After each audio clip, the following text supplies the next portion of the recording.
মেয়েটা বলল, কোথায়? ছেলেটা বলল, আমরা যেখানে দেখা করতাম। মেয়েটা বলল, আচ্ছা। ছেলেটি আগে থেকে এসে মেয়েটির জন্য অপেক্ষা করতেছে। কিছুক্ষণ পর মেয়েটি আসলো। মেয়েটি বলল, কিসের জন্য আসতে বলছো?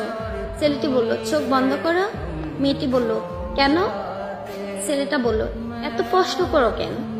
মেয়েটা বলল, আচ্ছা চোখ বন্ধ করলাম। ছেলেটা বলল, এবার চোখ খুলে তাকাও। মেয়ে চোখ খুলে দেখে যে ছেলের বাবা মা আসছে। মেয়ে অবাক। ছেলেটা তখন হাঁটু গেড়ে বসে মেয়েটাকে বলল, তুমি কি আমাকে বিয়ে করবে? মেয়েটা বলল, হুম। তখন ছেলেটি বলল, আমি তোমাকে ভালোবাসি, তোমার অতীতকে না। তারপর ছেলে ও মেয়ে বাবা মায়ের ইচ্ছাতে তাদের বিয়ে হয়।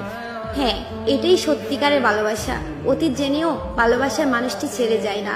আসলে এই গল্পটা শুনে বুঝতে পারলেন সব ছেলে এক হয় না এবং তার পরিবারও না। ভালোবাসতে জানলে ভালোবাসার সৌন্দর্য